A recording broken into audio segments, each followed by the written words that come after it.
Hello, everyone, and welcome to the Pulse of High Performance podcast. My name is Seth Davies. I am your host today. This is episode 17, sponsored by Visuant, and I am thrilled to welcome a guest today. Andrew Glowatsky is Director of Reliability and Engineering for a company called Church & Dwight, and may not sound familiar, but when I tell you some of the products they make, you'll absolutely know who I'm talking about. OxyClean, Arm & Hammer, Zicam are some of the products that Church & Dwight makes, household products. I know OxyClean is a product that's used in my house quite frequently. And Andy, I want to welcome you. And I was thinking back to where did we first meet each other? And it was 2019 we met. It was in Chicago at the North American Manufacturing Excellence Summit. And I remember it was, those conferences always have cocktail receptions the night before, right? And you and I were just kind of standing in the corner talking to each other, but we had a lot of commonalities in terms of where we were in life with children and so forth, and kind of created a bond over that. And over the years, we've had a lot of conversations. And in fact, I know my colleague Scott's actually coming to your site in Richmond, Virginia, and took a look at some of the work you were doing, kind of a benchmarking case study. So Andy, welcome to the podcast today. I'm excited you're here. And just briefly, just kind of give everyone a little bit of information about your background. You've got very good experience in manufacturing over the years. Great. Well, thank you, Seth, for having me, and thank you for being on the Pulse of High Performance.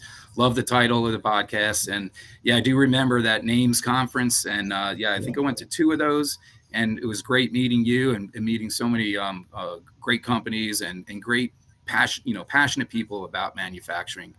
It was great. It's been great. It's been quite a role. I think since then, we've been through the pandemic. Before that, you did have an opportunity to come to Richmond. We were on just starting our corporate or centralized lean journey. I've been on a lean journey for a very long time. And in our company, it was very fragmented at first, and you helped kind of center us around area information boards, which we'll talk to later. But a little about myself. So for the last 2 years, I've been the director of our lean and continuous improvement, and that also includes TPM and reliability. And for 33 years prior to that, I was in various roles in manufacturing at two different plants, one in New Jersey and one in Virginia, that make Trojan condoms and other personal care and over-the-counter products. And, I had this experience because it's a class 2 medical device. I have this experience in FDA regulation, quality management systems, ISO certifications. I've had positions in operations, in engineering, a lot of automation and process engineering, and also was facility manager and project engineer and packaging supervisor. So a long career, and I'm really happy to be here and share it. I think it's going to be a great conversation. And I've learned over the years that you can't do things yourself, right? So you have self-improvement is important, but even more importantly is your network and your development of people around you when you have a team, and also empowering them to shine and show their creativity and give their input into the process and improvements, and let them help you be successful or help the business be successful. So it's oftentimes that communication, teamwork, leadership, and technical skills, of course, are all important for success. Yeah, those are all key points, and we're going to touch upon those. And I know before we went live with the podcast, we're talking, and you spent a lot of time working in the plant, and now you're in your new role. You've got 13 plants that you're responsible for, and you're traveling, and you were saying you were enjoying that more now, just getting out and seeing different people and using different skill sets that you have with that. So that's great. Yeah, thank you. Yeah, I had a colleague of mine, and several years, about 5-6 years ago, had left a large manufacturer in the Richmond area and is working for a reliability company that helps other plants. And he just said, "I've learned so much over the years. I just want to give it all away for free." And I thought that was a great quote. And it's kind of what I'm doing now. It's like, how can I help others? How can we be successful as a company? Love the people I'm working with, and we'll get into more of that in just a little bit. You're giving it away, but you're still getting paid, though. That's the key on that. So, hey, I want to go back. So, when you were at Rutgers, you were studying engineering at Rutgers. Was manufacturing kind of what you wanted to get into, or was it just dumb luck? That was kind of the first job that came along and you enjoyed it. How did you end up in manufacturing? Yeah, no, good question. Go Scarlet Knights. Yeah, Yeah. just couldn't close out in that fourth quarter a couple weeks ago, but I do remember when I had an opportunity to interview as a packaging supervisor for this job in New Jersey, and how energized I felt walking around that factory when I saw the operations with the operations manager, seeing a variety of machines running, seeing the product get made, seeing the smiling faces on a lot of people, and seeing some very serious and focused faces on other people, and I think that was really a trigger for me. I'm curious. I'd like to learn and figure out how things work, and I wanted to know more. Growing up, I used to kind of take old bicycles and kind of put a few together, take some things apart. I liked organizing things around the house or in the garage or in the basement. And I had a lot of jobs. I've always been around people. I've had jobs at a young age. I would deliver papers and have to collect. Back then you had to go around house to house and collect from everybody. So you had to, have relationships with people that you deliver papers to. You shovel snow, you cut grass, you referee soccer. There was just a lot of different things. I got into food, whatever food. Bartending and waitering and things like that in college to help support through those years. And like I said, being around a lot of people always felt comfortable, and that fast pace and energy was comfortable. So I think that's really what made me be interested during that interview. It was like, hey, I could see myself working here. I love that you're talking about how things are made, because one of the things I love about my work at Competitive Solutions and what we do is the diversity of companies that we work with. And you go in and you see how something is actually made, right? I mean, you don't think about how's a tire made or how is laundry detergent. You don't think about it, you just purchase it, right? And then when you actually go inside a site and you see, you go under the hood, so to speak, and see how it's made, it's really interesting and fascinating. You kind of look at things differently around that. Yeah, and what else comes to mind is that I was I think it was a manufacturing plant layout class. This is years ago, and the facilitator instructor said, "Look around you. Everything in this room was manufactured." Yeah. Right. So the tables, the ceiling tiles, the light bulbs, the carpet, everything's manufactured. So somebody had to do it, and that was made me even more curious to figure out how things are getting done. Yeah. You're, looking at your career, Andy, was there a moment or a inflection point where you thought this is really what I want to do? I'm making a difference in my organization. I'm making a difference. I'm developing people you touched on earlier. Was there a moment or kind of an inflection point that really helped motivate you? Yeah. I can't think of an inflection point, but I love a challenge, and working in manufacturing offers many challenges and opportunities. Right. And I kind of, my analogy is it's like a puzzle, right? The first thing you have to do is you got to turn over all the pieces so you could see the shapes and the colors and that it's facing you. And then you kind of figure out how things line up. It's, you do the easy stuff first. You could do the border first because they have flat edges, and then you kind of work your way into groups. And so that complexity becomes a little bit more, you can see, I guess, the finished product in your mind as I start building it. And then towards the end, it becomes pretty easy. Now, manufacturing is never going to be pretty easy. But what I'd say is that at the end of the day, of every shift, of every week, something that is made and has gone out to the customer, or something you made is being handed off to the next folks in the process. And that's very rewarding and satisfying. So, that feeling of accomplishment and purpose, I think, was a driver of keeping me in the manufacturing area. And I do like to learn a lot, like I said. So, there's always learning opportunities. And I've been fortunate to be surrounded by a lot of great people and passionate people along this journey and in the community. And as long as the work is challenging, I'm learning something and I'm helping others, I'll be there. Yeah, it's, that's important that at the end of the week, you see, did we do what we needed to do, right? Did we help to move the business forward? And when you're manufacturing, you can see the boxes in the warehouse, right? You made the product passed the quality checks, and now it's going out the door, and there's satisfaction in that. before you entered your new role, you were plant manager, GM of a Trojan condom manufacturing site there in Richmond.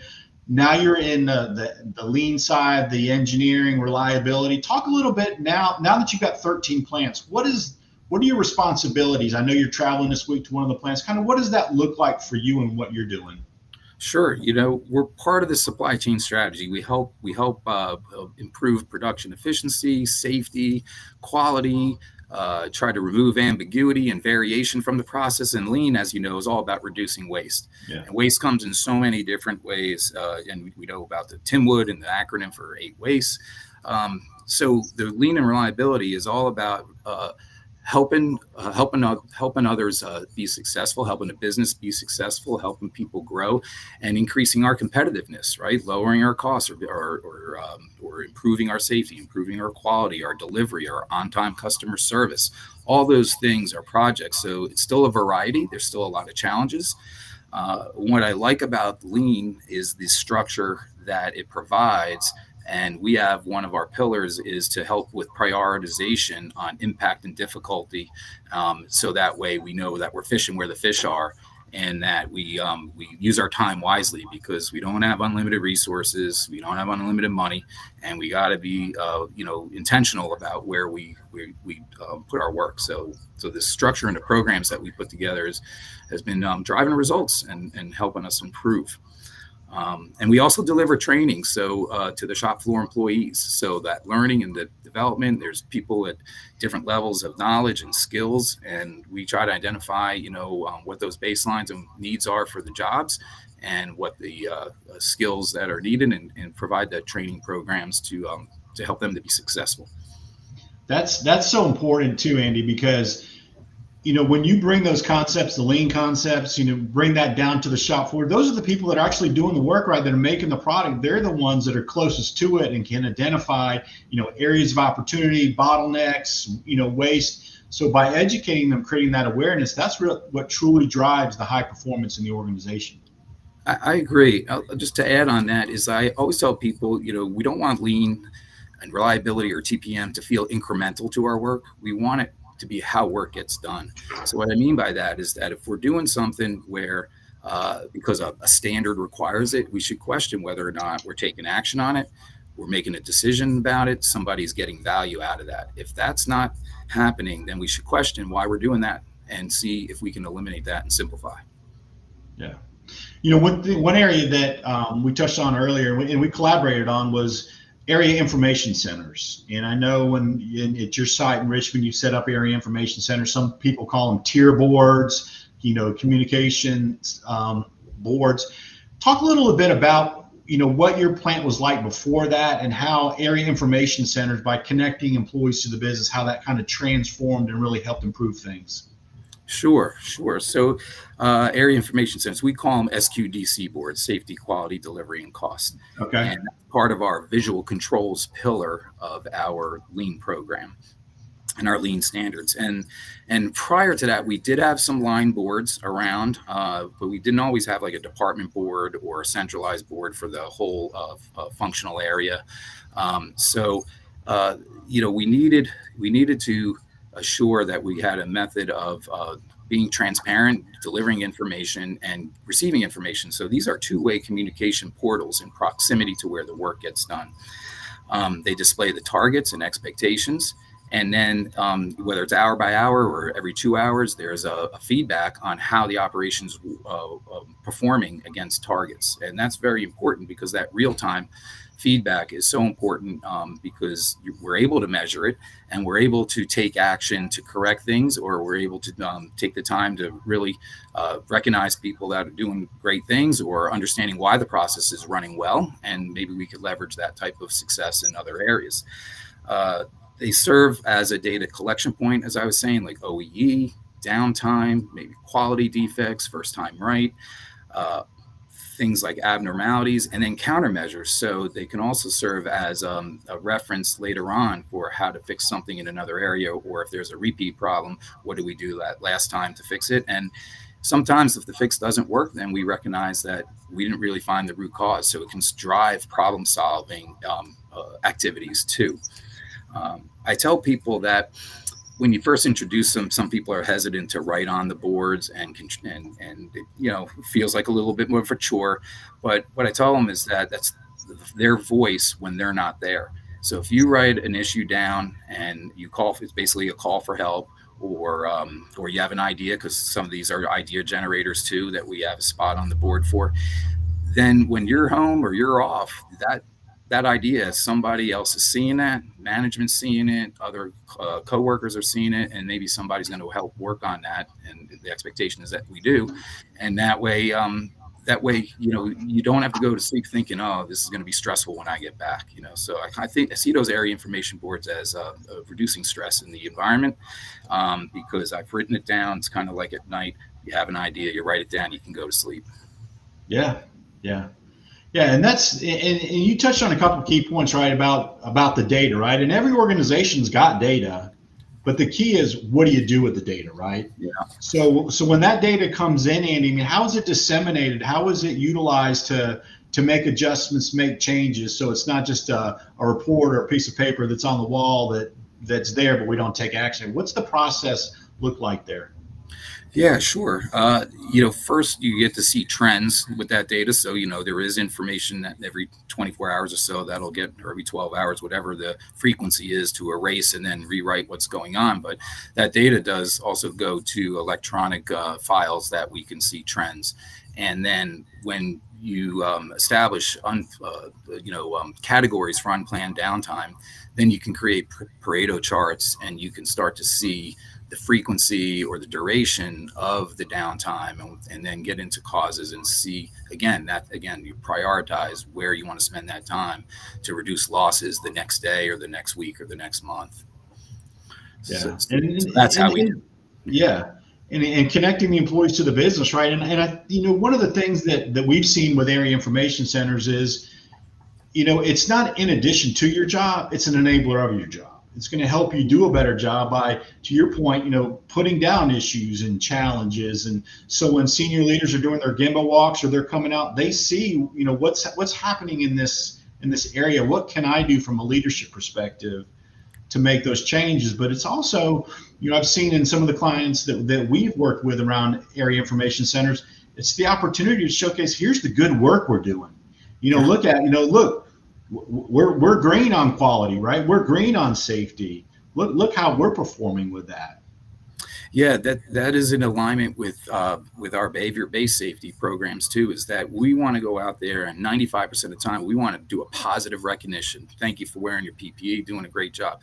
Thank you for being very careful with that load, the way you handled the fork truck. So the more positives. I think I heard this other quote in another class, leadership class, is that successful organizations have 5 times the amount of gratitude than unsuccessful organizations. So for every time that I have a corrective or a coaching conversation, I should have 5 positive recognitions that I could look back to also. I've not heard that, but I love that. 5 positive conversations for every one coaching conversation. That's something, if we could follow that, that's something that I think would bring a lot of good to folks, because it's quick, it's easy. We're quick and easy at times to go out and provide feedback when things aren't good, but right when things are good, we got to provide that recognition as well. And then, in manufacturing, because there's so many things that are variation that could drive an abnormality or us missing a target. We often get kind of focused and fixated on the punitive or the red. Now, we have to celebrate some of the red because they are opportunities. But if we're only talking about problems, then anytime that I walk into an area, the person that I may be approaching is saying, he's going to tell me about a problem. But if there's more times than not that I'm recognizing a positive behavior, then it's more of a free flow conversation, honest and trust and credibility. Yeah. Hey, you talked earlier about you were a newspaper delivery person when you were in your younger days, and I'm gonna give out my age, but I still get the newspaper delivered to my house. I still like picking up the Wall Street Journal and having it. And my neighbor across the street, who's retired, he gives me a hard time every time he sees me picking up. He's like, you can get that electronically, right? but anyways, every day you can't read the Wall Street Journal without talking about challenges in manufacturing now: tariffs, staffing, talent, retention, supply chain. What are some of the the challenges right now you're seeing within your own business that you have a team working to mitigate? Yeah, there's many of them. A lot of challenges. Markets change. I mean, one thing's for sure about manufacturing is change, right? So, so that's the only stable thing, is that there is going to be change. Whether it's markets, it's technology, it's like you said, staffing needs. The skill levels change, the levels of staff change. The there's geopolitical. Like you mentioned, tariffs. There's a lot of different things that you have to navigate. So with the lean and TPM programs, the intent never changes, in my opinion. The strategy may change, the approach, the tactics, but the intent about delivering products on time to the customer. You want first time rights, you want quality products, you want to do it safely, and you want to do it, at the least possible cost, with the least waste. Sometimes you're making a more expensive product, so it's going to cost you more, but you want to do it with the least waste. Hopefully those products have a higher margin. So, it's really looking at what is the next improvement. So through lean and TPM, we can help focus on those business needs and those business metrics. So what I see is that staffing, I think, and motivation, I think, is one of the challenges. So you want the worker to feel connected to the business. You want the worker and our people and myself, we want to have a purpose. We want to be doing meaningful work. So you can't underestimate how important it is to recognize how important the work is and their contribution. So everybody has a role. We're all on the same team. We're about delivering the product out to the customer. So, having relationships across up and down the organization is very important. And the structure of a go-do Kaizen to get people involved, that they have empowerment to go, make their work center or their area around which they work simpler, maybe more ergonomic friendly, or team Kaizens. So we're establishing relationships and experiences among coworkers. Cross-functionally is very important too. So I think overall is that to strengthen the relationships, to provide transparency, to recognize and give people a test and learn environment to the extent that you can, and build that into the workplace, then maybe that actually drives retention and attraction. So people hear about your company. We have one site that I think had 4 open positions. I think that 180 applications. Wow. I mean, that's what we want to be. We want to be, the employee choice in the community. Yeah. And it's, you talked about motivation, right? People want motivation and recognition. And, one of the things that we see with the companies that we work with is right now in the workforce, there's 4, maybe 5 generations of people, right? And so you've got some folks at one end of the spectrum who, they don't seek that recognition, that motivation. For them, it's the paycheck. And then you go to the other end, the younger generation, they want fulfillment. They want the recognition, the motivation. So how do you and the leaders there, how do you flex to meet the different needs of the different generations? I think it's through those team Kaizen events. It's through respect, right? So if you think about Shingo, we have, lead with humility, respect for the individual, so that, providing safe workplaces. But you're right. There are challenges when there's age differences and generational differences, and because the needs are a little different. So I think that building that awareness and empathy in leadership and in support functions, whether it's engineering, quality, continuous improvement, all these support functions, maintenance, we just recognize that it's you want to be on the same page from an intent and purpose of each day. So allowing people to have those experiences together, whether it is through Kaizens or even just the tier meetings, different rotation of who's delivering the tier meeting at the boardwalk or at the handoff, you kind of focus more on the work and the purpose than on each other and the differences. And that's important when you just touched upon about the tier meetings and the walks and so forth, and giving different roles and responsibilities to people to develop the skill set, right?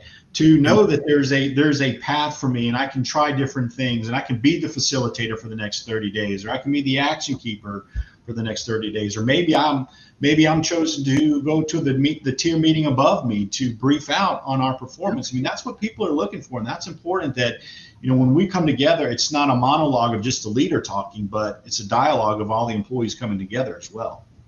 Yeah, 100% agree. And then there's one of our lean pillars is also Gemba coaching, right? So seeing if we're operating to standard and using that as an opportunity, and maybe the younger generation, not all, but have maybe some more comfort with technology, so you can share that experience with the whole group, and then we can all learn together. So that is a lot of our lean program and reliability program is about sharing best practices across the network and across the organization.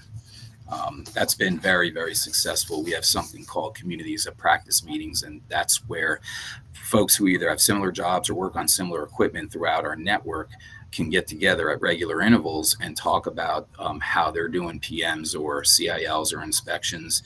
And then we look to see if that can be applied across and create a standard if one doesn't exist, or improve a standard if one already exists. So that dialogue, again, it comes from people of all ages. I want to go deeper on that communities of best practice, because that's something I think everyone can benefit from. So if community best practice, so I may jump on is it a Teams call or a virtual call with same position, but at one of some of the other plants in the Church and Dwight network, and we share best practices. What does that look like, Andy? Yeah, it's like we have one for maintenance planning. We have one for maintenance KPIs. We have one for POCA, which is an app that we use for connecting the workers. So the practitioners and the users of those areas. So it's usually around. Doesn't always have to be the same job, because you could have engineers or quality folks, on that team too. But we'll be talking about maybe a filler and how you set the filler up in one plant versus another. And if it's the same manufacturer with similar vintage, then hey, can we standardize that practice so that way we become more consistent and more predictable? And maybe there is some resource that we need either externally or internally, and we can go to each other's plants and help each other out. So that all stems from the conversation from the users themselves. And then, oftentimes you'll ask for volunteers who wants to be a co-chair of this COP, because, when somebody's out, you still want the meeting to happen. So we always try to look for backups, and also gives people visibility, gives them opportunity to presentation skills, gives them opportunities to, you may not be the technical expert, but, good facilitation is so important to get the best knowledge and the best out of a group anyhow. I love that. That's great, Andy. Appreciate you sharing that. Let's talk about AI, artificial intelligence. It's one of those terms. It's out there, and you hear a lot of people talking about it. Kind of, what do you see, and what do your colleagues see about the future of AI in manufacturing? What are the trends, and how do you think it's going to assist moving forward? Sure. Well, it's ever evolving, but if there was one thing that I would say that AI is enabling, is increased speed. So increasing speed, so reducing the time it takes to create work instructions or training content. You can get 70 to 80% of a foundation of a training document, a training work instruction, an SOP, or a preventive maintenance and equipment care strategy, just by using AI. You're going to have to customize it, but the foundations and those first 10 or 12 bullet points that you may take an hour, or so when you sit down and you're uninterrupted and undistracted in order to create, it comes out in seconds. So it's really about increased speeds. I think it also is an enabler of creativity, because there's things that'll come out and ideas that you may not think of, may take a lot of time, but I think it really comes down to that speed. And then you can use AI for data analytics, so you can have a lot of data, and you can we see trends and we kind of know the process, but through AI there could be better analysis and maybe even predictive outcomes, like maintenance intervals or cleaning intervals or things like that. So I think the more that AI evolves and is used by our network, the stronger we'll be and the faster we'll be, and that'll free up capacity And then that will result in maybe a deferred capital investment because you gain capacity without having to buy new equipment. Yeah. We last year we had our Visuant user conference where we launched our new release 5.0, and one of the big topics of our users at this conference was the future of AI in Visuant, and right now how can we incorporate AI into our business performance software so that what you just talked about, what are the trends, the predictability, how can that kind of enhance that process? And so I think you're spot on in kind of your view on it as well on getting up to speed quicker and so forth. So, yeah, it reminds me kind of another quote, if I may. It says, "The island of our knowledge grows, so do the shores of our ignorance." So, right. So you kind of just, you don't know what you don't know until you've learned something, and now that's going to expose other gaps or other opportunities that you have to go explore. So AI, I think, is going to help with that too. Share that quote again, Andy. Yeah, as the island of our knowledge grows, so do the shores of our ignorance. Oh, I like that. That's good. Did you get that out of a training class? Yeah, somebody said that to me. I can't remember who it is. I looked online before because I thought I'd be using that one. I couldn't find an exact person who said that. It wasn't like Henry Ford or anybody like that. Hey, I got two more topics I want to discuss with you as we kind of start to wrap up. One is you're involved in a lot of organizations throughout your career. How is going to conferences and networking events and other topics? How has that helped you within your career? Share your experience, your knowledge for others out there that they're maybe not as far along in their career as you are. Yeah, sure. Learning from others. I'm on a couple of active boards right now, the Virginia Manufacturers Association, which stays very close to the legislative processes, energy policy, regulatory policy, workforce development, like things like that. And I am on the board of the Virginia Board of Workforce Development also. But, over the years, I've been on, boards for community college foundations, or First Robotics, which is the first Lego League also. So the youth learn getting into engineering and technology, STEM type programs. And, I also have children. So, my daughter's swim teams, I've been on those boards and community homeowners associations. But I think it's that interaction with others, surrounding yourself with people that have different views or different vantage points, come from different backgrounds. It just it helps you think through different perspectives, and also drives some empathy, that you can apply everywhere in your family and at work. But I do like to stay close and ahead of the changes. So whether it is regulatory policy or new trends in worker training or technology for training or for communication, that's some of the success. The bonus is the networking, right? Some of the relationships, they may not be extremely deep relationships where we go out and do social events together, but those professional relationships serve very important. It's one of the reasons we're having this conversation today. Is through that type of networking. So really, any professional, industry, community, or government, community group, they serve as a learning environment where experiences can be gained.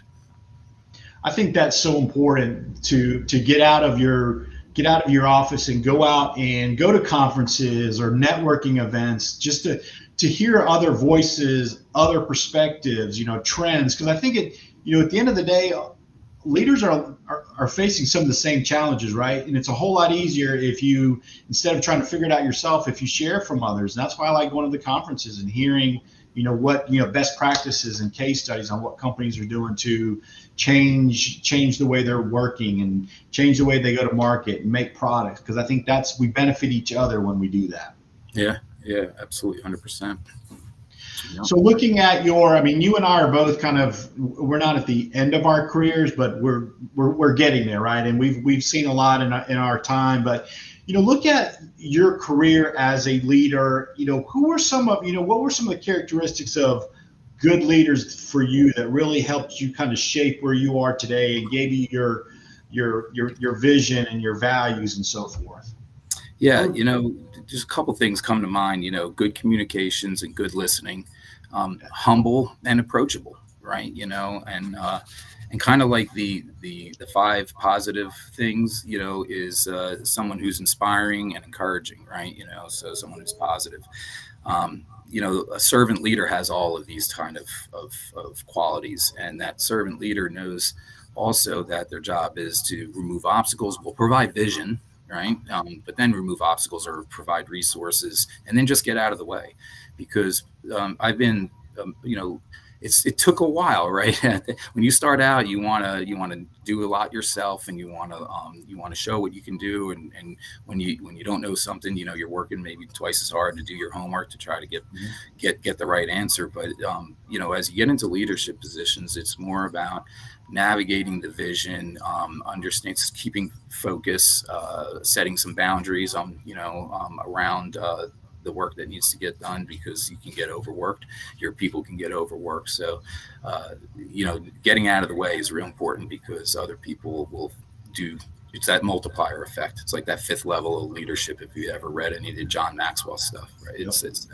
It's developing others and seeing what they can do to really to get their own reward and satisfaction out of their careers. Yeah, you said 2 words that resonate with me: humility and communication. And last quarter, back in November, I was talking to a leader in an organization, and he said in a town hall meeting, the president said, "I made a mistake, and here's why, and here's what happened." And when that leader owned up and communicated to the workforce, that brought instant credibility and said, "This person's just like us. They made a mistake. They're going to admit it and own it." And I think that's key is, as leaders, are we modeling the behaviors we expect our employees to?